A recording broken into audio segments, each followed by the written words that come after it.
Hey, this is Mike, Charles Woods. and you're watching Reelblack TV. First off, I want to thank you all who watched our most recent videos on the Oscars and the movie Get Out.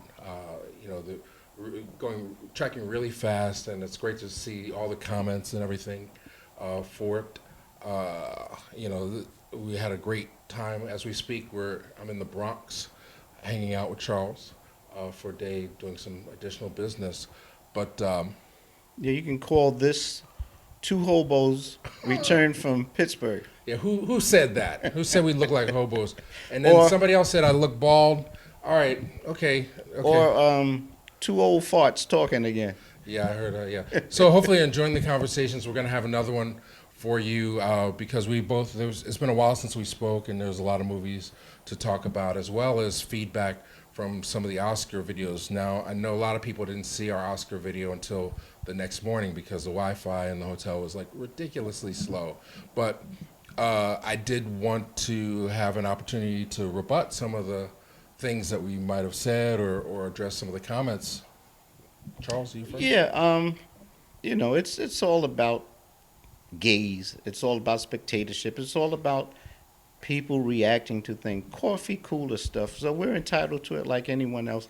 But one thing I always say, um, I'm respectful to everyone's opinion. Everyone's entitled to an opinion, but it should be respectful. We don't have to agree, but we don't have to be disagreeable, and we don't have to resort to name calling and jump into conclusions. Right. If I didn't like some things in Moonlight, it's got nothing to do with the theme of Moonlight. As Mike was one of the first people to review Moonlight, and he had a very favorable review. Yeah, and it's not to say anything bad against any of the winners of the Academy Awards. It's just, we've been through this before where it goes back and forth like a pendulum, right? So you can't necessarily be super excited about getting an Oscar one year when there are other years you're completely shut out. So because there's a certain level of hypocrisy in terms of any awards. Like, we should not seek validation from these outside awards or anybody's award. It should be about the work. And clearly, I mean, that's what I liked about the Moonlight Mahershala Ali. Mahershala's speech. I mean, to go back into that. I mean, because he made it clearly centered about the work and the characters. Well, I used to respond to a lot of the comments, but I stopped. I don't have the time. I'm in the midst of some issues, but I read the comments because I don't dismiss anything that may be what some people can react to as a negative critique. I learn from what people say. My opinion is not the be all end all.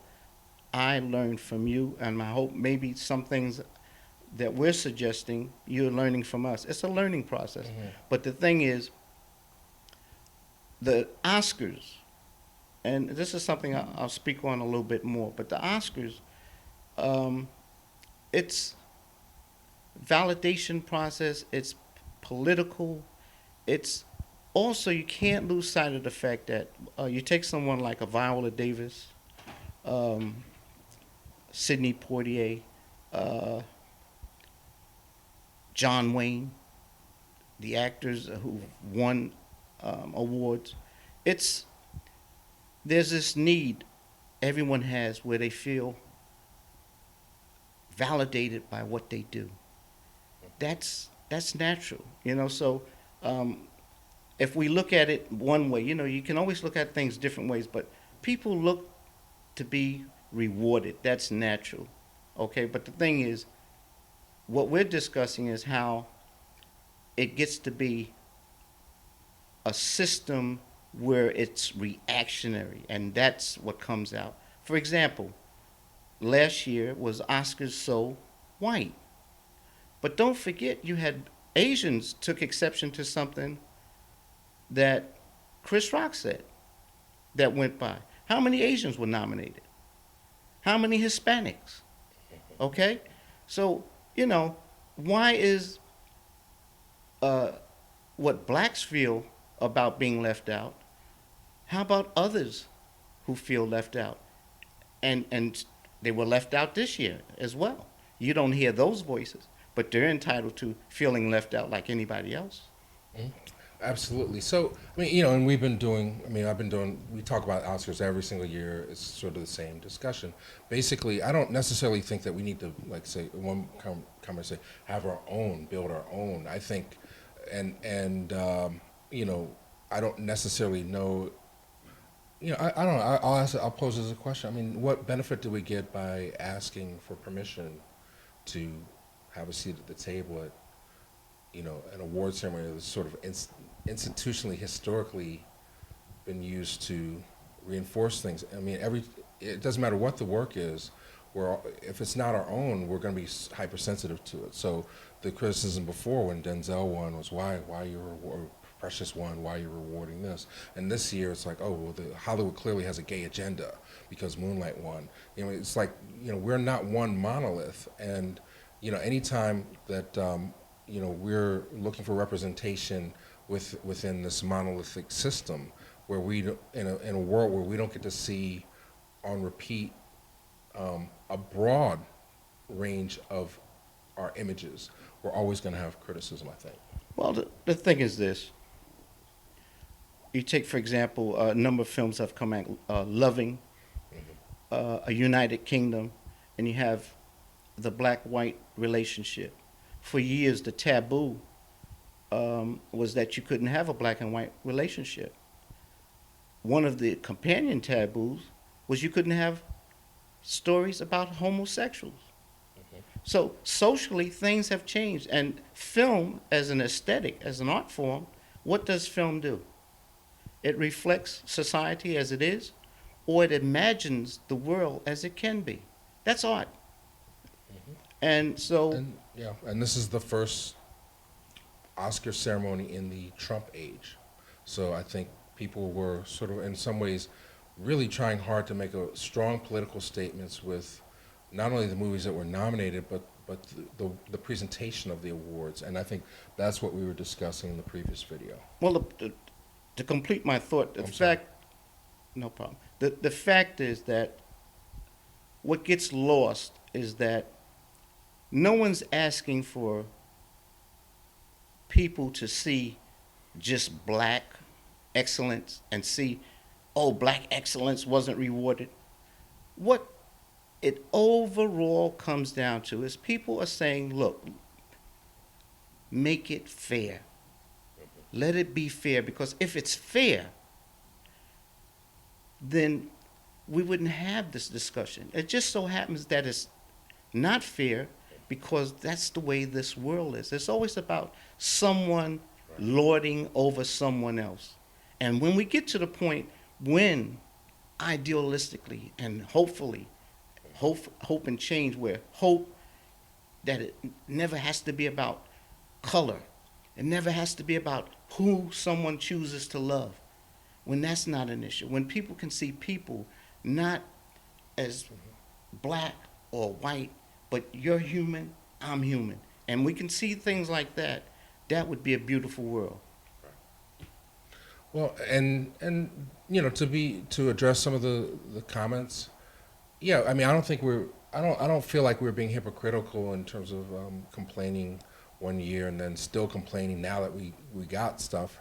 I think that, and certainly don't want to take away from any of the winners, but clearly this year's Oscar race was, like you said, reactionary to the fact that there was a complete void last year. And again, the presentation of the Oscars in some ways was just overkill in terms of like even on the subliminal levels, the way that they were kind of setting the stage, you know. So, I mean, you know, I don't know how invested I am in the belief that all this stuff is rigged, so to speak. I think the votes are counted accurately and fairly, but I think, you know, I want to believe that. You know, I don't want to believe that there was a conspiracy about the envelopes. I mean, at the time we recorded it, we didn't necessarily have all the information in terms of the fact that there were 2 envelopes, and clearly there's a photograph I posted on my Twitter where you know, Warren Beatty and Faye Dunaway are actually holding the envelope, and you can read that it says Best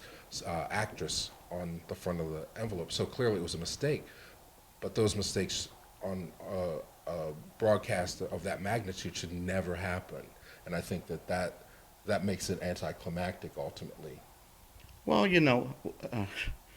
people don't even know how we've fought, not fought, but we've respectfully disagreed over Moonlight. I didn't think it was a great film. Fences, I had issues with Fences. We're going to talk about that in a Yeah. second. There's films I felt should have been nominated and weren't. That's why I said what I said about Mahershala Ali. But what you got to realize that within the zeitgeist and the reaction to it, he was the first person to win an award at the event. Yes. Best supporting actor, right? But it turns out he was the first actor who is what? That has won an Oscar. Well, black and Muslim, right? Muslim. Right. So, yeah, so they're making statements all night, and if you look at the broadcast, if you watch the broadcast, that was our initial commentary. But I mean, a lot of history was made that night in terms of who won, the number of nominees, and in some ways, if you look at it as the liberal-minded fantasy Hollywood is in some respects, this could be, if it continues, if we continue to get the same level of well, first off, it's not necessarily representation at the nomination stage. It's, not opportunities to make movies that are of Oscar caliber is the first thing, right? So that's systemic. That requires sensitive producers, executives giving the green light to those movies, so they can have the resources. It's not always about just trying to raise the money and then hoping that somebody picks it up. So that's the first step.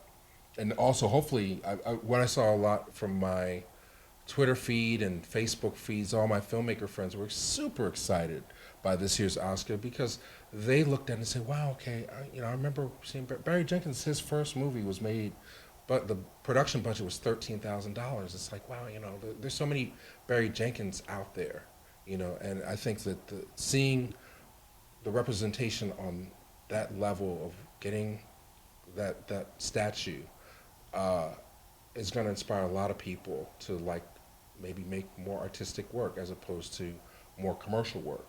People of color especially. So I think it's going to grow. But my anxiety is, okay, they're going to say, oh well, you had it this year, now next year we're going to go back to quote unquote normal. So, but we did the purpose of this was just to talk about some movies that we both had a chance to see, that we haven't necessarily had a chance to talk to yet on podcasts or on in any other format. So I mean, you mentioned that there were some movies that you felt were more deserving of nominations and Oscars. Yeah, and my spectatorship is like I told you. Fences, I had issues with Fences. Okay, well, all right. So my review, I did an audio review on WURD, and my feeling, it's a flawed movie in the sense that it's not necessarily. It's very grounded to the stage, So they literally just figure out ways to visualize August Wilson's scenes, and I think that it's on a structural level. It's the best representation of August Wilson's work that exists on film, but you're only talking about 2 films, so that's a qualifier. And then, what I love about Fences is just it's the acting. I mean, I just think it's at a whole nother level than what we typically see in film, not just black people in film, but in film in general, and the opportunity to experience for 2 hours and some change, almost 2.5 hours, just Denzel and Viola going head to head. I want to see more. I just thought it was brilliant on that level. And then in terms of, again, having August Wilson represented and, being immersed in, the quote-unquote black culture, and I think what's brilliant about August Wilson is that he connects human truths with our cultural identity. So in his best work, he's using our experience over time as, I guess, oppressed people in the United States. of America to tell stories that have lots of conflict and beauty and everything. So, it wasn't my number one movie of the year, but it definitely was in my top five. But yeah, we went at it on that one. Yeah, we went at it because, once again, I'm someone based on my schema, my experience. I was raised by women, have three daughters. I lost my oldest. But the one thing I grew very early to notice and hate is this patriarchal society we live in. I mean, we just mentioned Layla's film, like Cotton Twines. In a society where men decide what happens to women's bodies, and I just say this particular film, it shows how we've made progress when we can accept Denzel, who is usually the protagonist, playing such a reprehensible nothing as far as I'm concerned. I did not like the way he treated Rose, Viola Davis's character. There was nothing redemptive about this man, this black man. And this black man, black woman relationship, I am tired of seeing it on screen when it's not respectful. We get so many films. You get United Kingdom coming out, and how this black man, despite everything, he was going to fight to make sure he was in a relationship with the woman he loved. I'm not even concerned about the fact that she's white, but we see that's a film, and people are celebrating that. Loving, another situation where a white man loves a black woman, and he's going to do everything he can to be with her.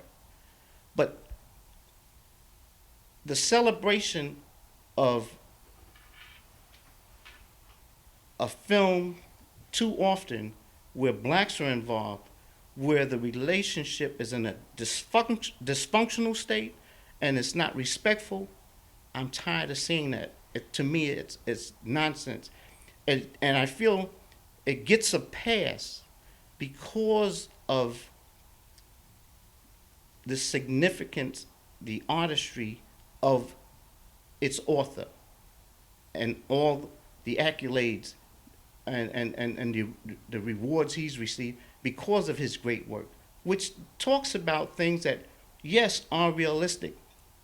But if people want to defend August Wilson's play, saying that's the way things were, then when blaxploitation came out, people had issues when black men and women resorted to being pimps and prostitutes because they said that was the only thing open to them. You see? Mm-hmm. And if we look at Denzel's character, it's another instance of the old adage, hurt people hurt people. Mm-hmm. But this society is always willing to show where we get hurt by the system of this brutal system, how this system brutalizes us, the hate that we have, we turn it inward and against our own. We don't see films where this hatred is turned against those who have brutalized us. You follow what I'm saying? Yeah, but I think that was completely the intention of August Wilson in telling that story. I think this, like fences, the title Fences serves as a metaphor not only for the fences, sometimes the fences that we build around us to protect others also keep us in. So I think what he was trying to do with his son was try and protect him from having the pain that he experienced from the oppressive system of not being able to realize manifest his destiny of being a professional baseball player because of segregation was up. And then the conflict clearly is well, times are changing. It's the 50s now. Black people are allowed to play baseball. Why don't you let your son have a chance?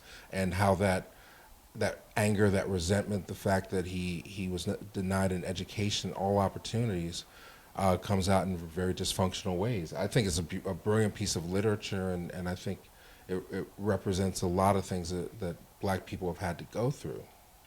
Yeah, I understand all of that, but I feel a lot of times what we do is we give a pass and we get into this pack mentality reaction to things. Well, you just said all of this is how great and how August Wilson displayed that.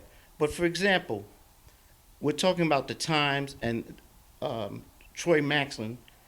He's hurt by he couldn't realize his dream, and he felt that he was better than the white ball players and all of that, right? But he turned his hate, his anger against his wife who loves him. He didn't raise his two sons, okay? So, and if they come out where they survive, it's by default, not because of anything. What? Oh, he's a great guy because he put food on the table. You know, Jonathan Cassell wrote a book called Death at an Early Age. You familiar with that book? No, no. And the title refers to how you can kill people mentally. You don't have to kill them physically and end their life, but the spirit, you kill their spirit. He killed his son's spirit, and he killed his wife's spirit. And I did not like the scene where she's asking, okay, he's made her aware of his cheating. Will you come home tonight? And he's hemming and hawing, and it's no. I got to do what I got to do. It's always that male perspective, you know. I would have taken a frying pan and gone upside his head, okay, which he would have deserved. But the thing is, we can accept that because that's the way we've been colonized to accept that. We can accept our turning on each other, but this Eurocentric society will not show victims of this bullcrap turning on the people who cause it. That's the thing, okay? Great debaters. That was an era very similar to the era of August Wilson, right? Forrest Whitaker, his role as a father. There were times when he was being cool because he knew what would happen if he wasn't. But his son was upset. If anyone knows that film, and how come people don't see that film, or how come that film was not given what Denzel, I felt, was put a great film together. That did not get the same play as these kind of films because that film showed people reacting to the system, but they were exceptional people. They were ordinary people, but it was about reacting in a way where it wasn't dysfunctional. Forrest Whitaker's father in that was fantastic. And it came a point where he confronted these races, but he came at them with dignity, education, and he put forth an image that early on his son was not proud of, but in this particular point his son looked at him like, oh my God, what a man. And that's what I'm saying. I want to see more pictures like that, and all this dysfunction we get. One quick point. When we had these Pulitzer Prize winning stories coming out, where you had Alice Walker's films, and you know we dealt with Color Purple, we dealt with What's Love Got to Do with It, and all. Black men raised hell. They excoriated these films, said here's typical Hollywood going after making films that showed this clash where black men looked like they were nothing. Tyler Perry's For Colored Girls. That same old image. I'm sick of it. Okay. Ding ding. But shout out to Fox Houston for that one. But anyway, all right. So moving on. I want you to calm down. All right. Let's talk about Hidden Figures. Loved it. Loved it. I loved it. Why? I know it's glossed over, formulaic crap. It reworked the things that worked, the elements that worked in The Help. But I loved it because it didn't take us back to when black women were maids. And how was that celebrated by the Academy? The first black woman to win an Academy Award was who? Hattie McDaniel. As a what? For Gone with the Wind, Mammy. Gone with the Wind. as a maid, right? A servant, right? And the last time Octavia Spencer won an award was for what? Well, she won for The Help. Being what? A maid. A maid. Okay, and I love Octavia. She's in this film. We're not seeing black women as maids. We're seeing that part of history that we never got when these son of a guns were going up into space and everyone was celebrating. We didn't know that we had some magic Negroes behind that accomplishment.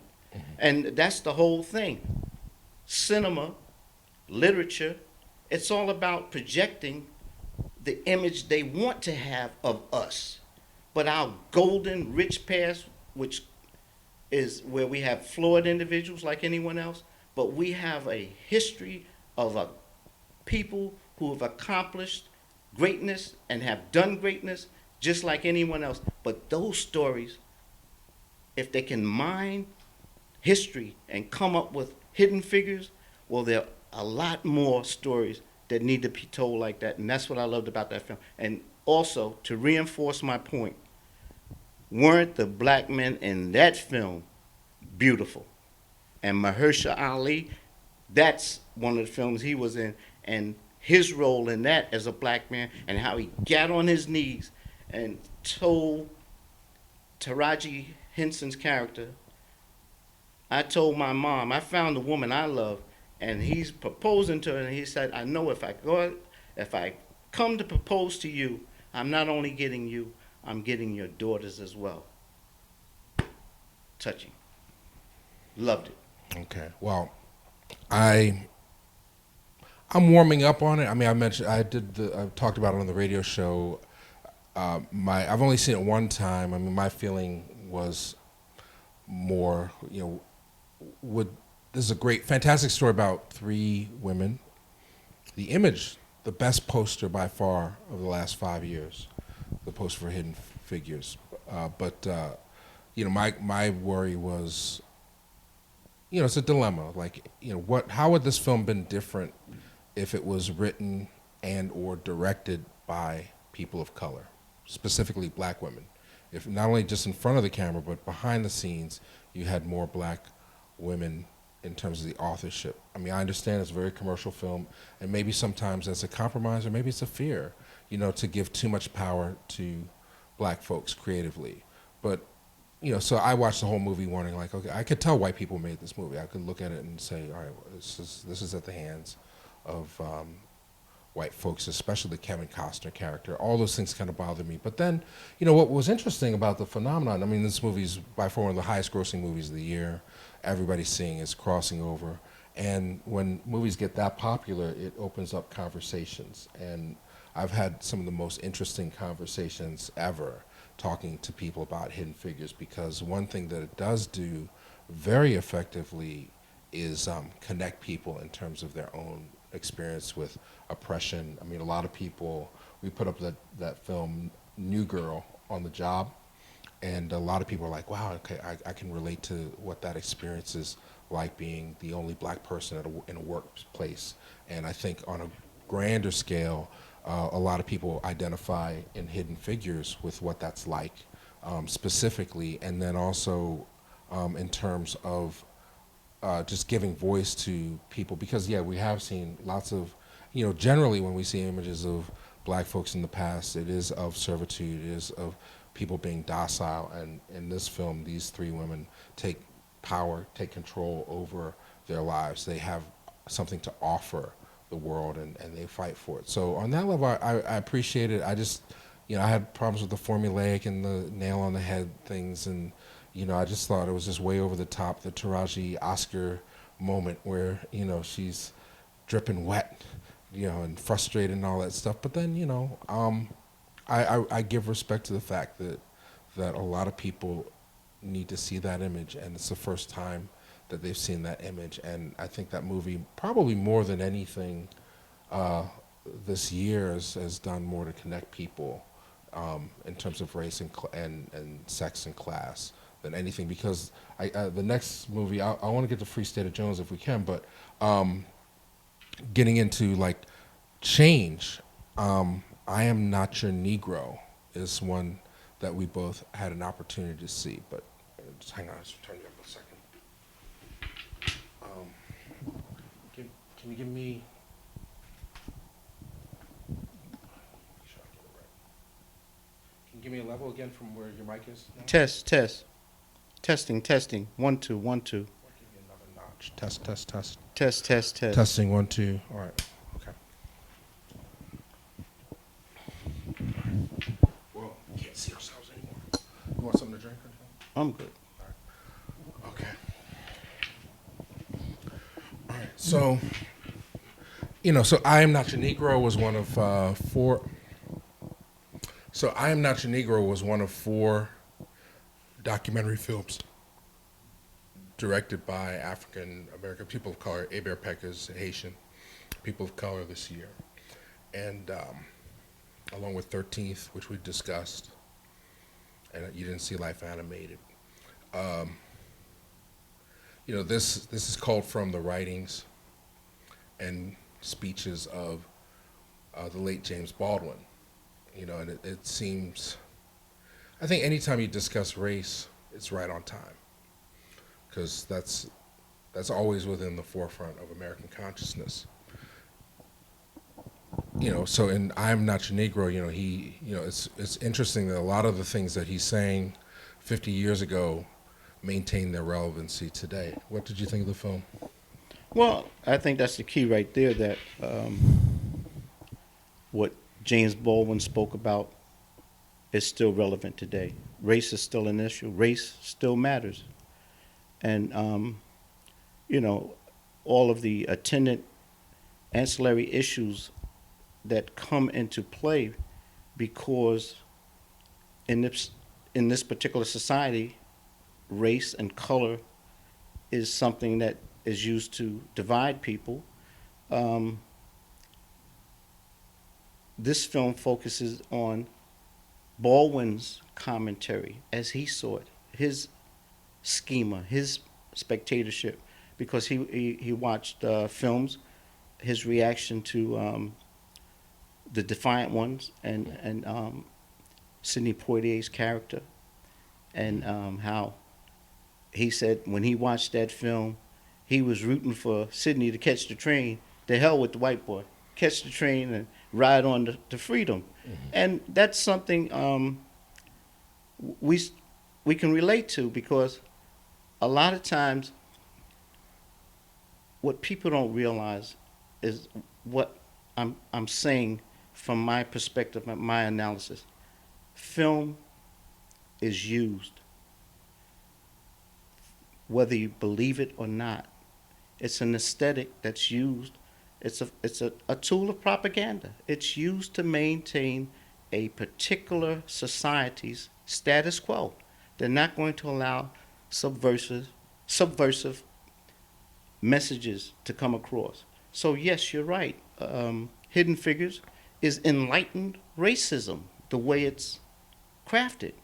It's to make us feel good about the situation. It's, as I've said in a conversation we had with one of the filmmakers, it's a way they can humanize an inhumane situation, where they can put on a good front. And when we discussed the films that came out during the Obama era, mm-hmm. Many people said, well, here we go. They're bringing out these films. We got a black man finally in the White House, and we got films that want to go back, be nostalgic, and 12 Years a Slave, mm-hmm. The Butler.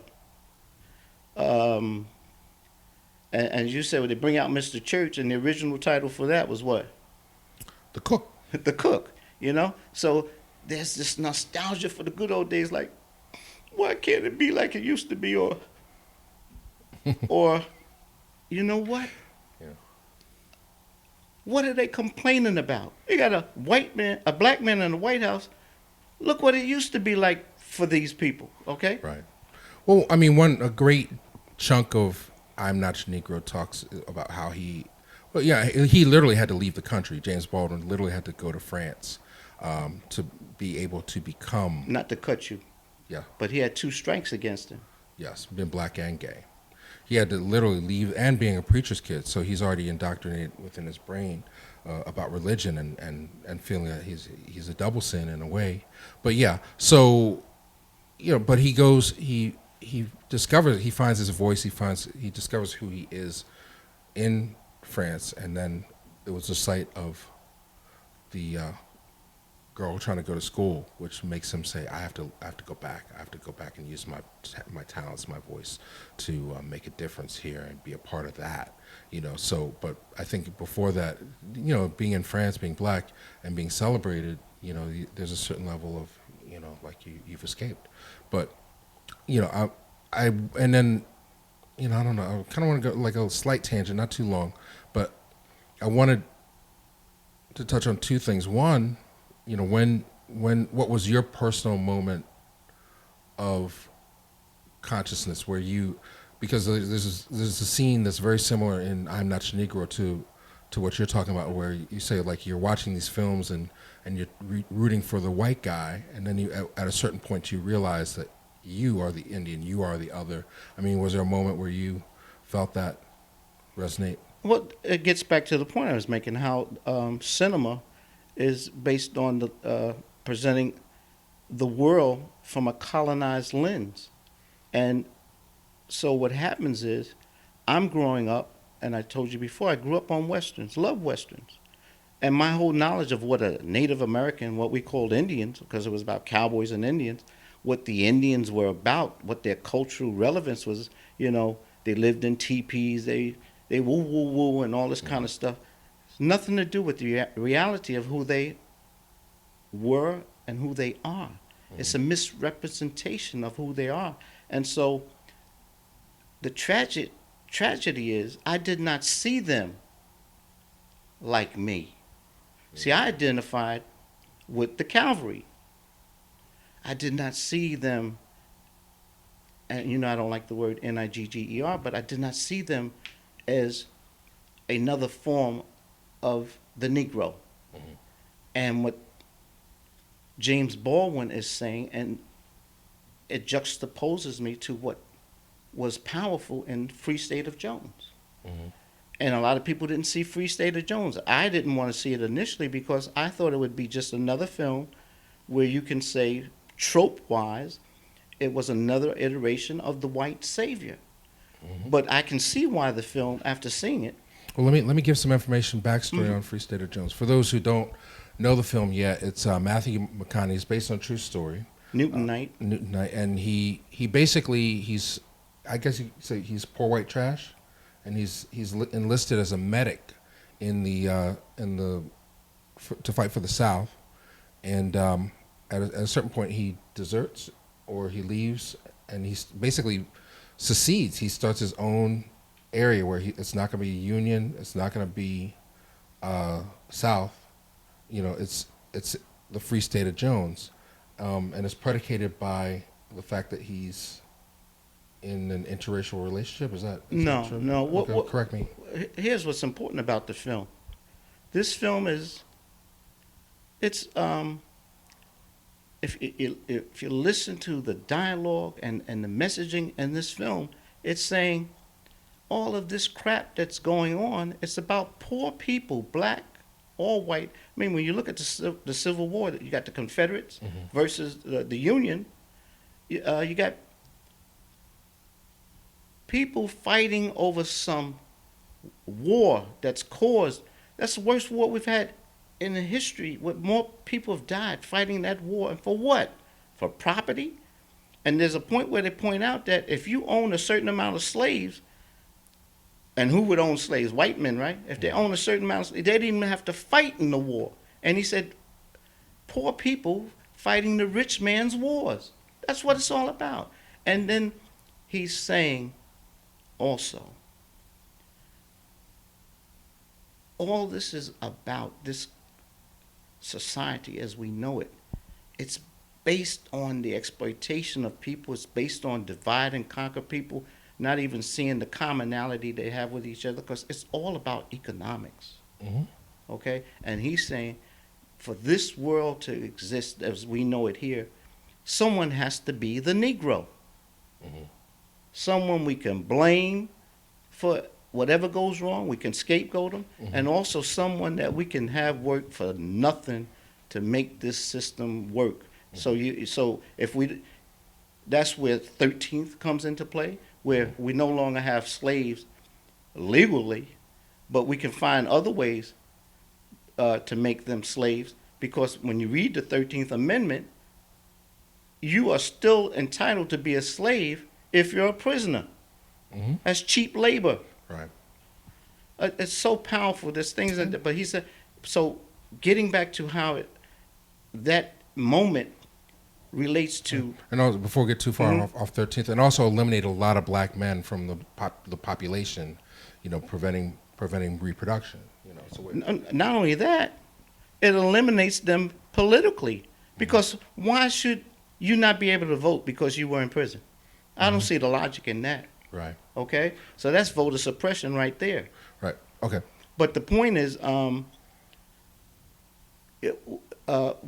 this society needs Negroes and some white folk, a lot of white folk, majority of white folk. They don't even realize they're Negroes. Okay? Because, hey, you can buy into this system of thinking you're better than some black person who's called a Negro. And you think you're better because you're not a Negro. But the thing is, James Baldwin says, I know who I am, and I'm not your Negro. All right. And then just to touch, one thing what really impressed me about Free State of Jones also, the director, Gary Ross, he's done some really interesting things over the years. He's very selective about what he makes. I think this clearly was a labor of love for him. But there's another movie that he did years ago. The thing that put him on the map was a movie called Pleasantville. I don't know if you remember that, with Reese Witherspoon and Tobey Maguire. It's on Netflix right now as we speak. But And what was it about? Well, basically, it's a repression of the 50s of white people. So basically, it starts off in the 50s in suburbia, and everything's in black and white, and people are happy. But the young people discover something, and they start to see the world in color, and they start to liberate their mom and other things. But then the father, he doesn't want things to change, but he can't stop people from seeing color. They start to getting sexually liberated. Tobey Maguire, that's what it was. Tobey Maguire is addicted to this TV show called Pleasantville, to the point where at a certain point, Don Knotts, he's watching TV, and Don Knotts is like the TV delivery man or the milkman or something, invites him to go into the TV, and his sister tags along, and they start to liberate the world. So it's a very interesting film. It's a movie I stayed away from for a long time, but when I saw it, it's like a 5-star movie in my book. It's really well crafted. So that's another thing excited me about Free State of Jones, the writer director. But also there's black and white sex in Free State of Jones. I wanted to know if you had any comments on that. Well, Gugu Mbatha, who also played Belle. A lot of people don't know that you have Loving that came out with Ruth Negga, and this Negga. You can't put an R. Well, I'm afraid not to You're make the Bronx. mistake. You're from the Bronx. We'll give you a pass. Right. Ruth Negga. And I have a short tongue. Anyway, the thing is, one of the other plot elements to Free State of Jones is the fact that his octoroon grandson, great grandson, grew up believing he was white, and he marries a white woman. Then it's discovered, hey, you're not white. right. So this marriage is not valid, and so Newton Knight's character, he has his white wife, and then he gets in a relationship with Gugu Mbatha's character. And that's a respectful relationship and whatnot. So once again, what we're getting in a lot of film is the binary, the black and white love, that respect, and things like that. And I don't want to go off and say how I feel about that. But the thing is, you mentioned Gary Ross, and a lot of times what happens is, when you want to find out what a crime is, or who committed the crime, or what entanglements had they tell you to follow the money. A lot of times you have to look at someone's work and you can see there's a common theme to it.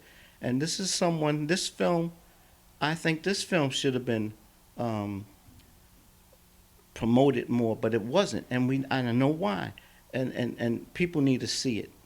And the same way, like we're talking about some film that's out now that has a lot of subversive elements to it. That film had great. Yeah, I mean, just like you talk about Moses, that character alone. I mean, it's on my shelf.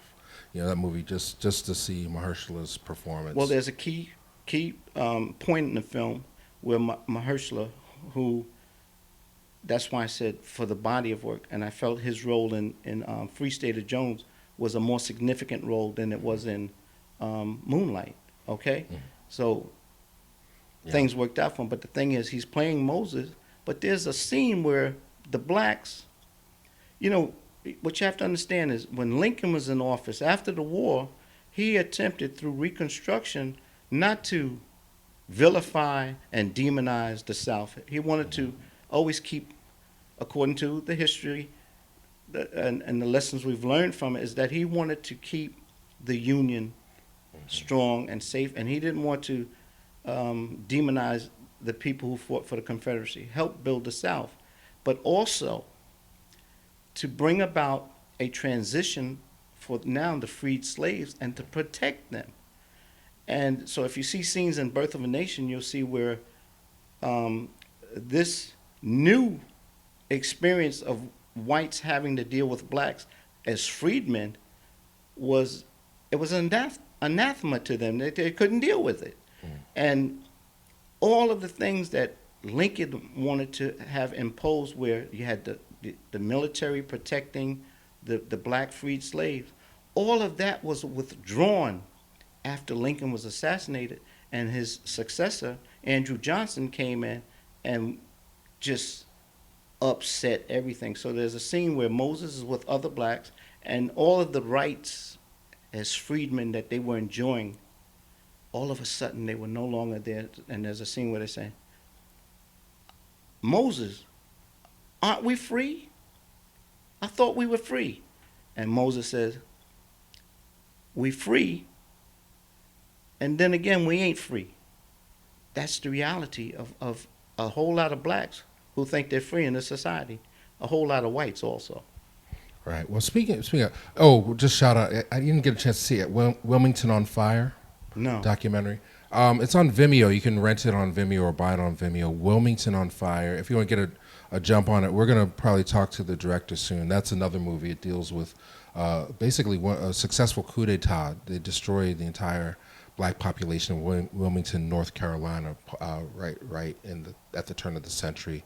And this brother, he went and tracked down survivors and historians, both white and black, to talk about how they dismantled that thing, using race and sex and the fear of miscegenation was the core that incited that race riot. So I mean, so that just popped in my head, but we should also discuss Loving for a minute as we're on that thread.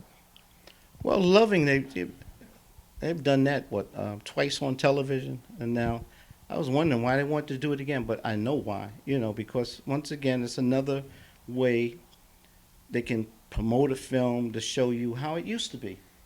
And the Loving case was very instrumental. 1967, with the Supreme Court decision, you had 13 states that still had it as a prohibition, a law against interracial marriage. And when they got married, they were married in one state, and when they went to another, that marriage was not legal. So that whole fight. So I really, I think, But well, one thing I look at Loving against Hidden Figures in the sense that they both are set within the same time period, and they both deal with racial injustice and prejudice.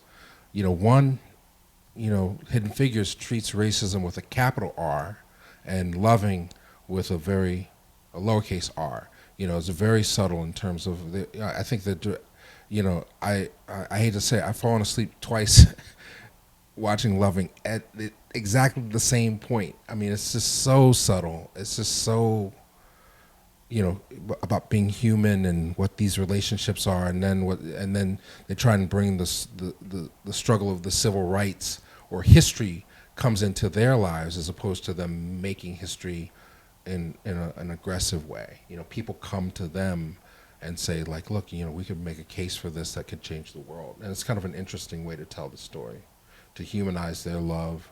I mean, one viewer pointed out the fact that there's a huge age discrepancy between Mr. Loving and Mrs. Loving that would, in today's world, be considered statutory rape. The documentary, the two movies, it was Mr. and Mrs. Loving with Layla Rochon and Timothy Hutton, and then the documentary that was on HBO, which is brilliant, and that's the one to see. But I still, even the documentary, which is, and Loving, the movie that just came out, are produced by the same people. Ruth, Mrs. Loving is still an enigma to me. She was very soft-spoken in real life, and in some ways I felt like controlled by the thing. But then I don't know enough about the situation to be able to say, well, this was sort of like just a poor white, poor black intermingling that was, I don't know how to read it. Well, I mean, But Ruth Neggo's great. But the thing is, someone made a comment.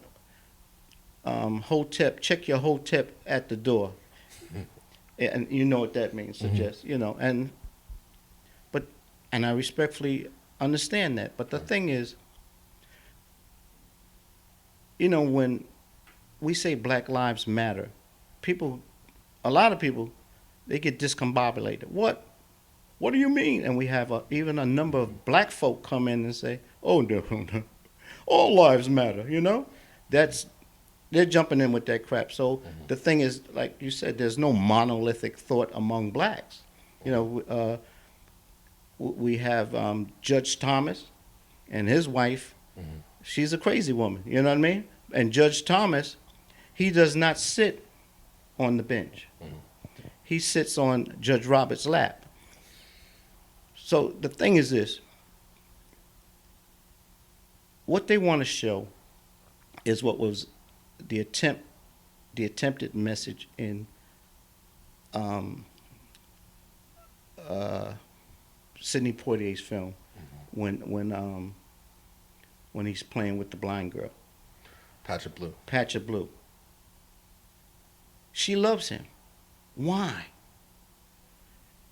She doesn't see color.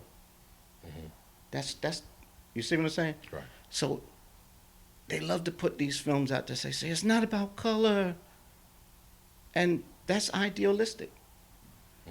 And we grow up where we cheer these films. We grew up in this culture. We go watch anything. The people who need to see this stuff, they don't want to be bothered. That what the term white fragility. You know what I mean? Getting back to the thing with Black Lives Matter, when people are walking the streets saying Black Lives Matter, right away they're conniption. What do you mean, Black Lives? All lives matter. Yeah, but then the thing is, when you confront them with get rid of your Confederate flag, then they have issues. Right. And just looking at the DNA of Loving, and shout out to Chris Mann from Philly who's in it. I mean, and I will say that what impressed me, I think this movie was made for white people to go see. I don't think they had any interest in terms of black folks really caring to see this movie. For my quote unquote black folks, it's made for a general audience, a white art house theater audience. But one of the connections, it's directed by the same person who did the movie Mud, which also starred Matthew McConaughey. That's just an odd aside. But and the majority, and it played in art houses here in Philly, and I think the majority of the folks that were there were white, and they applauded it. And it just made me think of the Chris Rock in his Oscar speech, his Oscar presentation from years ago. He said, "If you go see a movie about civil rights and white people like it, it's a bad movie." So I'm not the biggest fan of. Well, isn't that the reaction that some of the brothers had and sisters to the reaction to Birth of a Nation? When they had standing ovations for it. Well, people were applauding. Yeah, people applauded. I wasn't at a black theater at Birth of a Nation, but I know people were screaming and hollering during. No, I'm Birth of a talking Nation. about where it was premiered and the reaction to it. They got the $17 million where people said, "Whoa!" People are standing up and they're applauding, and we better buy this one because looks like it's, White folks at Sundance yes. saw it and thought, the fix is in at Sundance. So because the majority of the audience is people who worked on the movie on the very first screening at Sundance, and then And so you got to go later in the week to see how real people respond. But not to take anything away from Birth of a Nation, one of the best movies of the year in my opinion. But anyway, No. What I'm saying is, there are some brothers who are saying, "Well, they're skeptical. I'm skeptical because if white people are cheering, then how much of Nat Turner is in the film? You know, you dig? But the thing is, what happened? I only wish that the scandal didn't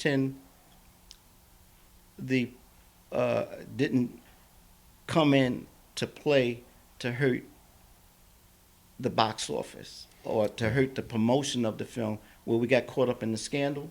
And I would have loved to have seen what would have happened if they could get behind this film scandal free, and what the reaction would have been. Yeah, I mean, the theatrical distribution of Birth of a Nation reminded me of the old Charms Blow Pop commercial. Do you remember that? No. They said, how many licks does it take to get to the center? I'm sorry, Tootsie Roll, Tootsie Pop. And they asked the wise owl, lick, lick, lick, and then it just bites into it. It's like, the world will never know. But what I loved Birth of a Nation.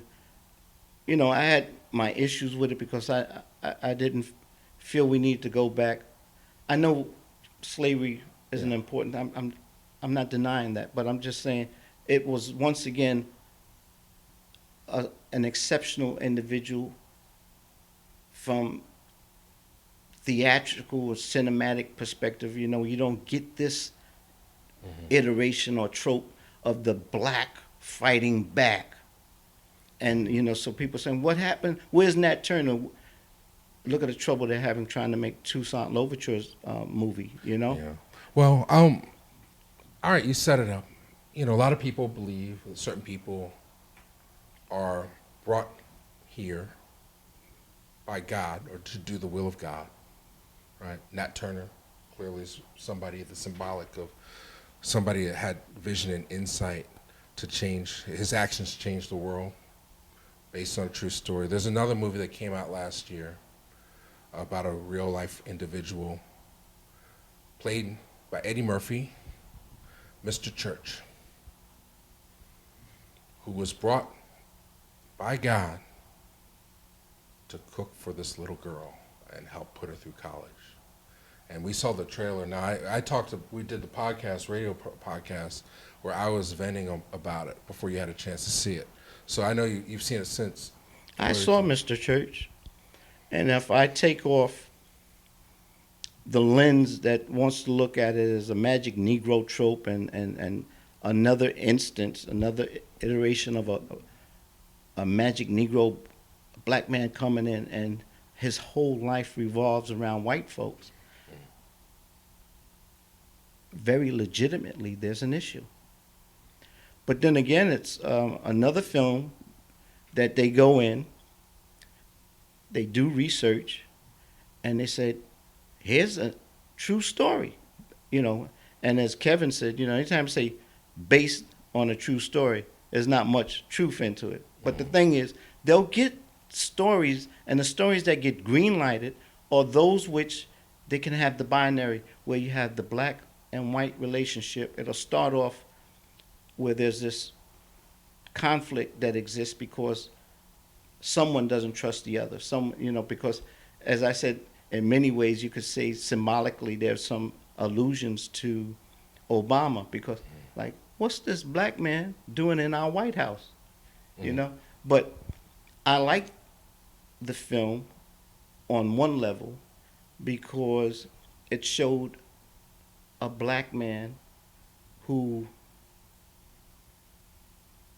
was super in many ways, because super in the sense that, because they always like to, there's always some kind of exceptionalism about a lot of the blacks they deal with. Hidden figures, these exceptional blacks. Race, which was the story of Jesse Owens, exceptional. 42, Jackie Robinson, exceptional. You know, so exceptional in the sense that they're not dealing with all black people. We're dealing with those magical black people. So we only, but and the story gets told through this one-to-one relationship. And for the most part, the black who it's about is that isolated black. You don't see all the other blacks. But the thing is, I had brought this up, how I found I enjoyed it. I love that relationship because it's a relationship that shows there's this initial concern, like, who is this guy? What is his intentions? What is he doing here? But the same way you can enjoy a Mr. Belvedere, because you're not bringing that racial filter to it, it becomes more problematical because of, once again, color where it shouldn't matter. It does matter. And it does matter because we make it matter. That's the society we're in. And because that is inherent in the gaze, then we can't just see two people, one happens to be black, one and the others happen to be white. We just can't view it that way. And that's what spoils it, because when I mentioned that I liked it to Barry, he said, well, what if Eddie's character was not white, black? Would you have enjoyed it? Yeah, the same way. I would have enjoyed it tremendously. And that's where we went off. Well, I just didn't expect you to even have any kind of likeness to it. I mean, yeah, it's very odd. It's just like the rule book on Magic Negro movies to me, Mr. Church. And then well, I mean, you can listen to my rant. I mean, the whole thing with him dancing with the white women just alluded to things, and then they kind of desexualize him to a certain extent. I mean, it's like we never know his interior, and that's what makes Get Out so refreshing. But yeah, to me, it was the same thing we've seen from Goldie and the Boxer on. Sort of, this guy doesn't really have any kind of interior world, and he's superhuman, so to speak. Jazz musician by night and cook by day. Sort of like he comes out of nowhere to service every need of these white folks. I mean, it really disgusted me, quite frankly. But well, if it entertained you, if you just look at it on story level, then that's fine. Once again, our culture is transmitted through the systems in place. Film is one of the systems how it's transmitted. And so when we have this stereotype of the black brute, the black rapist, that's not reality. That's reality, R-E-E-L-ality. That's from film or from literature. If we want to look at who the real rapists are, it wasn't black men. Okay? Not at all. But you didn't get that history. Okay? If we were rapists, the black men slaves on the plantation outnumbered white men. It was the white men, there used to be a term, who were engaging on a daily basis or nightly basis in nighttime integration, or whenever they decided they want to take a black woman and have his way with her. That was rape. Okay? When they want to talk about family values, if they want to talk about family values, well, where were the family values of these same exploitative whites who were abusing the system, treating people in a dehumanizing way and having their way with them, their will with them? How many of them took care of their children who were the offsprings of these relationships? Okay? The thing is, there on that screen, we're not getting the kind of, like I said before, we're not getting the reaction of hurt people hurting people who hurt them. We're getting hurt people turning that hurt and hurting people who look like them, who are just like them. Right. Well, if you want to do something progressive, though, I mean, I don't necessarily know that you have to make Eddie Murphy's character into this mystical force that just solves every problem at the service of these white folks. And then again, it was originally called The Cook. It just seems like it's if you say it's reinforcing the status quo, it's another one of those films like The Help that's reinforcing the position of black men in the world. But I mean, but I know a lot of people, the people that we did the meetup with, absolutely found it super entertaining. They don't look at movies in terms of what the code is. If you just look at it as a story and you like Eddie Murphy, maybe it's entertaining. It's great to see him do a role that's somewhat dramatic, as opposed to straight comedy or kids, So, and it's on Netflix. So Can I just end it one way? Yeah. What that film showed is what, in many ways, a lot of these films coming out of the liberal minds of the people they say control Hollywood. But the thing is, there are people who say it shouldn't matter. The thing is this: interracial relationships, when did they exponentially increase? When did they after in the 70s probably? And what happened to cause that? Change of law and the liberation of black people. Of law. More kids in college. The change of law that changed society as a Jim Crow segregated society, right? Mm-hmm. Okay? You look at people who fall in love, and the people they fall in love with are people who are in their surroundings, work relationships, church relationships, okay? So the thing is, when you get to be around certain people, you don't see color, you fall in love. That's what it's all about, falling in love. If men and women are going to fall in love and have same-sex relationships, well, we're saying it shouldn't be a problem.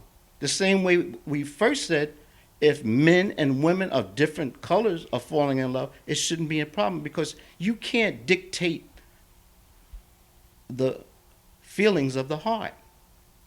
You can legislate what's right or wrong about it. And, Sammy Davis had to sneak in a car to go see Kim Novak. Maybe Kim Novak, yeah. Okay? But he met her. He was a celebrity. Look at how many celebrities have this interracial relationship. And there's people who say, oh, it's wrong.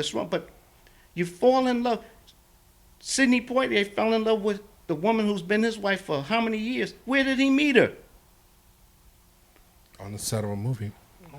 Well, I don't know. I'm not going there with that one. Well, I mean, I know people attack me for that, but the thing is, it's a power thing too. I mean, it'd be one thing. I mean, maybe Kim Novak and Sammy Davis are on the same level, but there's no way in hell that you could say Joanna Shimpless and Sidney Poitier are on the same level in any kind of way in terms of talent or finances. The same with Tiger Woods and his wife. I mean, I think, or any of these football players that marry after college, I think that the white person looks at these wealthy black men as a prize, as do the wealthy black man looking at the white. Well, you're woman bringing as into a it prize. something else that's got nothing to do with people being people. You're bringing into it economics, and that's another factor that the nationalists can very well validate that as an issue, which causes us as a people to be fragmented and to keep us from seeing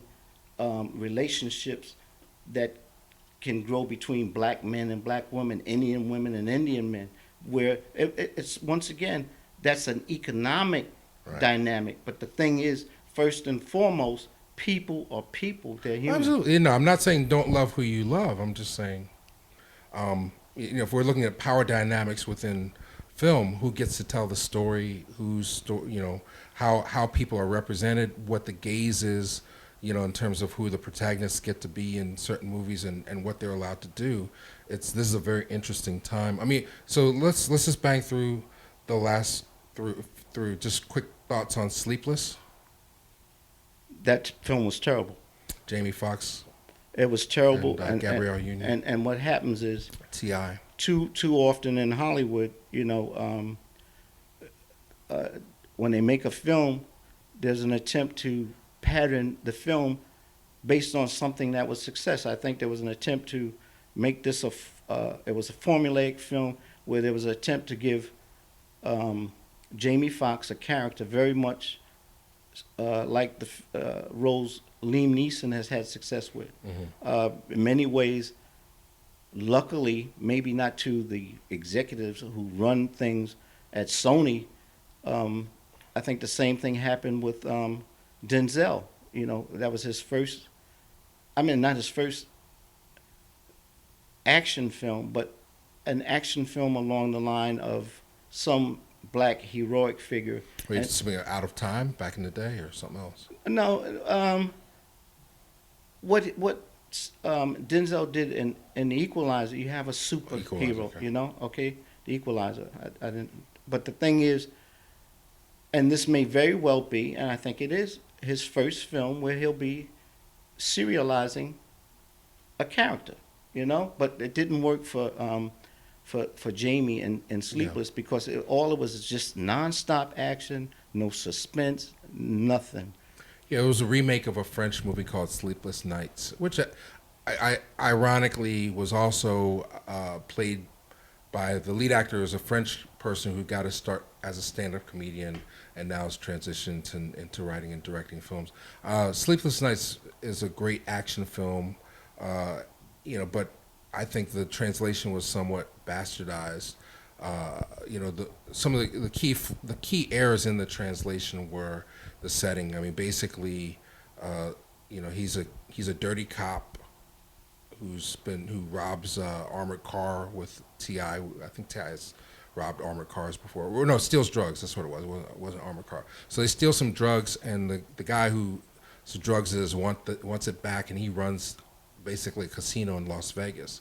So when Jamie's son gets kidnapped, he's got to go, and everything basically takes place in and around the casino. He's got to do all these different little cat and mouse things to try and get the drugs, you know, get his kid back, basically. So, you know, the flaws in the translation: one, too prominent a role for Gabrielle Union. Like there's some third act things that happen that were not in the original film and completely make no sense to me, you know, because I mean basically she's literally phoning her role in. Like the majority of the time that you see Gabrielle, she's talking on the phone to Jamie saying, "Is you know you're with our son, right? You know you guys are coming home. Oh yeah, he's sleeping at home. Blah blah blah." Meanwhile, he's trying to fix this thing. But Jamie, you know, he on paper it would have been great. I want to see Jamie in an action film, but this thing was just so poorly written and so, you know, you have to suspend so much disbelief to get through it. I don't even know if I would watch it if it came on HBO. Obviously, we don't mind spoiling bad films. Well, you know, But I didn't like it. well, I didn't give anything away. No, I'm just saying we wouldn't mind spoiling bad films. But the thing is, I was hoping it would work. I like Jamie Foxx. Yeah. I would love to see a black action hero. I'll tell you a good film I liked. I'll let you, you know. Oh, well, I guess you're alluding to the movie with Idris Elba. Okay, I haven't seen it yet. I just got it, The Take, also known as Bastille Day. and that's a French film, action film as well, right? I This is the enjoyed original that. film. I enjoyed it. What's it about? Idris Elba he's a police person, you know, and very much like his character on Luther. He's got this edge to him, you know. He's pretty much a maverick, you know, goes against the rules to get the job done. But there's this commanding presence he has. He does some action, and seeing it and what he does in the film, it reminded me that he wouldn't make a bad James Bond, you know. But the thing is, a pickpocket is going about to do his thing, and he sets something up, and then he's sitting around waiting, and he notices this lady with a bag. So once she kind of like, you know, he's an expert pickpocket, you know, they know how to get things. He gets her bag, looks through it, finds there's nothing of value in the wallet, leaves the bag somewhere. The lady comes back, the bag's not there, but there's something in the bag that's going to cause a great deal of mayhem and whatnot. And that happens you know how we live in a world now where everything gets recorded. He's seen as the one who's the last one to have that bag, the pickpocket. Hmm. So they go after him, and he said, "Hey, I got nothing to do with that bomb that was in that bag. I Hmm. I just picked it up." So now they're trying to find the lady, and the lady whom they're trying to find, the reason she's connected with a bunch of bad guys who, through a series of bombs and things, they're distracting people, the law enforcement agencies, getting them distracted because they have a greater plan set up. And so that you got the cat and mouse, you got the mystery, the suspense. But what I loved about it is Idris was really commanding, and the film made sense. I think it's entertaining. It may be on Netflix. I'm not sure, but it's on DVD now, Yeah. and I think it's entertaining. And that's called The Take. Or Or Bastille, Bastille Day. The Day. French title or European title is Bastille Day. Bastille Day is Independence Day in France. Yeah, it sounds dope. I can't wait to see it. It reminds me of another film. It's a little different in the sense that Sam Fuller's Pick Up on South Street. You remember that one from back in the day? But I mean, that movie basically, it's about the pickpocket. So, and I would recommend it for those who are film buffs. Richard Widmark is a pickpocket in New York subway. He steals a lady's purse. It turns out there's microfilm in it that's tied to the communists. At the time, communism was the big thing. But he doesn't give a fuck. He's like, look, I'm a fucking thief. I don't. I'm sorry, I'm cursing. I don't care about your situation. And there are lots of little movies like that where, like there's a grander scheme at work. I think another one like that is the old Mickey Spillane movie where he's got to find the suitcase with the uranium. I mean, there's lots of little movies like that. But that's an aside. Hopefully you're still with us. We're winding it down, I promise. You can tell because you can see on the counter how much time is left in this thing. But this has been a marathon. All right, so 13th we've talked about Fist Fight. You haven't seen yet. That's in theaters now. Ice Cube and Charlie Day. I talked about it a little bit on the radio. It's entertaining if you like movies like Dodgeball, that kind of stupid stuff. I mean, it sort of bothered me a little bit. The undercurrent it's basically about Charlie Day and Ice Cube are teachers at a horrible high school where it's mischief day and everybody's playing pranks on each other and the teachers and stuff. And basically something happens where somebody tries to pull a prank on Ice Cube and he destroys the classroom. And they're in the midst of downsizing the population of teachers at the school. So everybody's under threat of being fired, and Charlie Day is about to have a kid literally any day. He's going to have a kid. So when he's pressured, he kind of snitches on Ice Cube and says, like, all right, well, he kind of trashed the classroom. So from there, they become foes. And Ice Cube says, look, I'm sick of this. Meet me after school, 3:30, we're going to fight. So it's a core comedic premise. Most comedy is based on taking a situation we're familiar with and putting it in an unfamiliar situation. So on paper, that's a very novel concept to have teachers instead of students meeting after school for a fight. It's kind of fun in the sense that you get to see the return of Tracy Morgan. I think this is his first feature film appearance since his accident, and it's populated with lots of wacky stuff. But extremely mean-spirited, I just, and that kind of put me off to the point of recommending it, but I can't lie.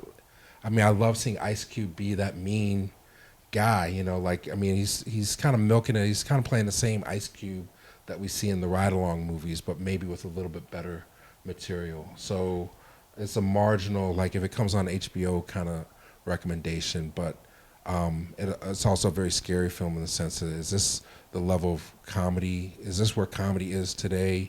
There are really some vulgarities that happen and just utter tastelessness for shock value, including a little kid performing a Big Sean song in the movie that has a lot of profanity. Did you have issues with Ice Cube's character?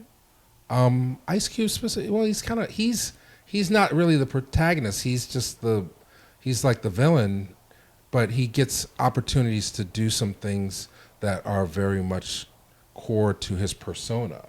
So he never changes really in the story. And if you like Ice Cube, you're going to be entertained. You know, I think he's one of those guys that Is it contrary to his type? no, it's exactly his type. Okay. They're playing. He's not breaking any kind of stereotypical ride along Ice Cube. Like, I'm gonna beat your ass at 3:30. White boy, don't try and get out of it, right? And then they sort of weave in different stereotypical expectations in order to build up the comedy. Like, at one point, not to spoil anything, they say, well, maybe I can get out of the fight by planting drugs on this guy, and then he can get arrested, and then I won't have to fight him. Different ways either to get out of the fight or confront. So it's like a release, a tension and release back and forth for 90 minutes. For the purpose of time, and we're up against the clock, but could you quickly respond to this question? Someone who says the mission of Reelblack is what? To ensure the legacy of black film. Okay, so anyway, do you think we've reached the point where the issues I have with Denzel Washington's character in Fences, where that shouldn't matter in terms of the problems I had with his image as a black man, where it was problematical when Danny Glover's role was reprehensible in The Color Purple, and he caught hell for that role?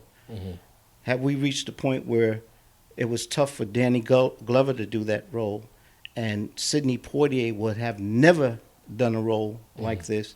Have we reached the point where it's okay for a black man to look like this on film, and we can say progress has been made because we can see not just the super black, the super spade imagery that was associated with the noble Negro that well, it's core stereotype. I mean, basically the whole, it's sort of like Get Hard traded on the misconception that all blacks know something about prison, and that's the core foundation for every joke in that movie, which neither of us really thought was great. I think the core tension of Fist Fight is Ice Cube representing this sort of savage, violent, impetuous black person who can't control his emotions, and this fearful sort of white guy, like afraid of being hurt or having to confront that. So, in some ways, if you wanted to, you could look at Get Out and Fist Fight as two sides of the same coin, in the sense that they're both trading on our fear of the other. Like, he's literally afraid. He's afraid he's going to get killed by this white guy. The reason why I asked that is because my concern is this: people don't. A lot of people don't know who we are, and their understanding of who we are is based on racist literature or racist film. Racist in the sense that it's not really about who we are. It's about who people who control this industry, control the system, how they want to propagate a certain image.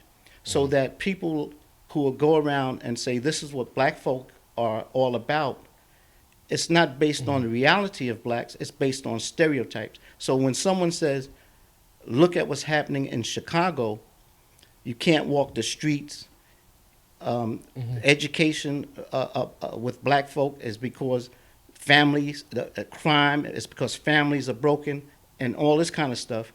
And then you see a film that's popular, up for Academy Award, where you have a black man, and in the film, Viola Davis's character is saying, I wanted to get out of a situation where the children in the family have different fathers and mothers. You dig what I'm saying?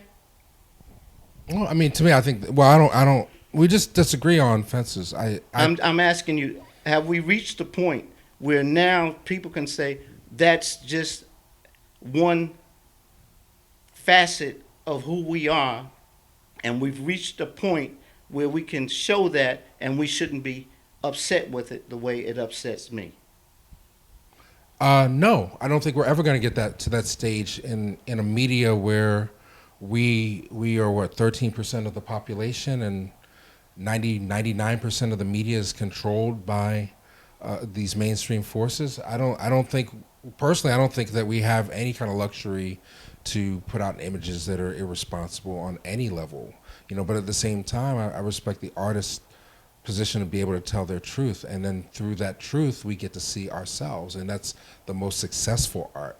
So I mean, personally, I think Fence's work for me, we could do a whole thing about Ice Cube and how he has evolved from being, he's always sort of traded off that angry black man image, but he also sort of does it with a nod and a wink that makes him relatively safe compared to others. So And right quick, what I'm saying is, this is what I've found in my studies that goes way back to someone like Clarence Muse, and it goes to the issues that David Oyelowo raised, and Tyler Perry would have if you label him black director. And when blacks are going around promoting their films, they're always asked the same question: well, how do you feel about this black theme, this role you played, how it relates to black this, black that? We got the Image Awards, and we got the black this and black. The thing is this, that's what Clarence Muse spoke about, and what a lot of our black artists are saying. This is the dilemma of the black actor. The fact that when we make films, there's always this racial antagonism, this racial factor that comes up. Whether like if Brad Pitt does something, or Matt Damon, no one's saying, well, how do you feel as a white man making that role, playing that role? Well, that's why we're here. This has been a marathon. I mean, the last thing on the list here is Queen of Katwe. Did we talk about that before? No. Well, we may have mentioned it, but it's funny that that's the last film, but it's a film I don't think enough people saw it, and it hurts me that they didn't. But anyone I've recommended the film to, and they've seen it, they loved it, and I loved it for so many reasons. I loved it for the very reason why I didn't like the relationship between Denzel's and Viola's character. What I loved about that film is that there was no need for a white savior. Even the director, Mira Nair, said, there's no white savior in this film. It's about a little black girl who was exceptional, had this talent, and her exceptional talent was helped to come to fruition by the love and support of a dynamic black man played by David Oyelowo, and the relationship David Oyelowo's character had with his wife. This is based on a true story also. And Lupita trying to fight to keep her family intact, trying to keep her oldest daughter from falling into the traps she's fallen into. This is a film that should have been nominated for an Oscar, I feel, over a lot of others, and it wasn't. And if someone says the bottom line is how much money a film makes, then we're not talking about the quality of a film, or if a film is good, we're talking about something else. And I'm sad that this film didn't get the recognition. Yeah, and that was my fear. Like a lot of times people don't want the medicine, or they feel like there's nothing in it for me. And earlier in the year we'd seen before Queen of Katwe failed. I mean, before that we saw what the Great Debaters did, what Aquila and the Bee did, and I had an anxiety about Queen of Katwe that it would suffer a similar fate, and then it carried over into my anxiety about Hidden Figures. But that one seemed to encompass. It had more marketing behind it, and it had more of a connection in terms of what American audience would appreciate. But I completely concur. I mean, Queen of Katwe is just one of those movies that will make a difference in your life. I mean, it's there's some things in there that at any age you can connect to, and it's really about finding your voice and finding your truth and your power. I mean, this is somebody who literally came from nothing, and their life was transformed through learning, mentorship, and believing in themselves. So and I think that those are lessons that we all need to take with us as we continue to develop. and manifest ourselves. I mean, and also, you spoke about David Oyelowo's speech to the BAFTA, which is on YouTube and it's great. And also another cool one to look at is Eddie Murphy's Q&A at SAG, where he talks about working in Hollywood. But David was also part of United Kingdom. I mean, do you want to touch on that, or you just wait on that one? Yeah, I don't. So we'll do United Kingdom. I thought which I think is brilliant. Go see it if you can or where you can. It's from the director of Belle, and it's based on true story. Now, who's the director of Belle? That's Asante? Yeah, Amasante. Thank you, Amasante. And she's sort of making a little sub-career of showing interracial relationships in European settings. She's a British director, and so it's co-stars Rosamund Pike, and he's a royalty from Botswana, and he marries this white woman that shakes up the world. So I mean, I give it high. I cried. Is this another story that's based on a true story? It is a true story. Yeah, absolutely. But it will break any kind of preconceived notions you have about Africa and different things. I mean, this is one of those stories like Hidden Figures where that you feel like if more people should know it, and if you're talking about colorblind, and the power of love, it reinforces that. But by coming from Ama Asante and David Oyelowo, there's some really powerful things that are being said about colonialism and empowering oneself and empowering one's nation. I mean, David is fantastic in this movie.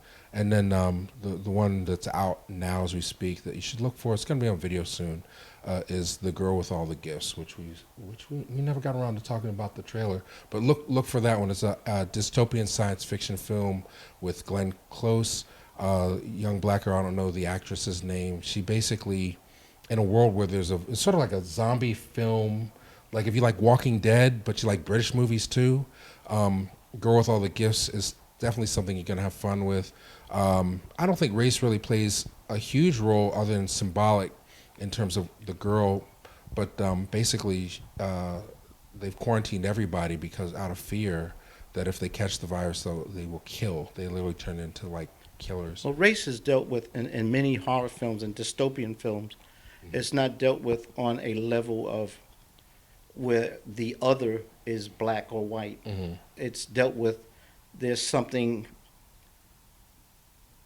alien about this person. You know what I mean? So on that level, it symbolically, or there's an allusion to race, because race is all about othering people. Oh, clearly. Well, yeah, the fact that it was cast that way it says a lot. But I think it's not like in an American film, like it's race with a capital R, But in these British sci-fi movies, they tend to, like in a 28 Days Later or something like that, or Children of Men. District 9. They tend to cast black, knowing of that other, but not necessarily hitting you over the head with the fact that that's not the core of the conflict generally in those films. So anything else? I mean, this was a marathon, but it's good to see. It's good to catch up, and I hope Charles. If you stayed this long, Charles appreciates love, and let people know, how much we missed you. Well, thank you. And then what we should do next. Yeah. Well, in closing, I may be accused in some part of what I said tonight is once again being attacked for kumbaya moments and things like that. But we are the world. Yeah. But let me just say one thing. I love people. And I think we've developed a relationship that's respectful, and let's be respectful. As I said before, you don't have to agree, but you don't have to be disagreeable. I learned from your comments. Shout out to Kendra. I love you. And shout out to all my British fans out Jesus Hates Wood. Jesus Hate Wood, yes. Yeah, our Welfare Dad. Yeah, Welfare Dad, a lot of folks I know watch all the way through. Thanks for your support. We love you. And I'm going to say it right now before Mike cuts me. Peace and blessings.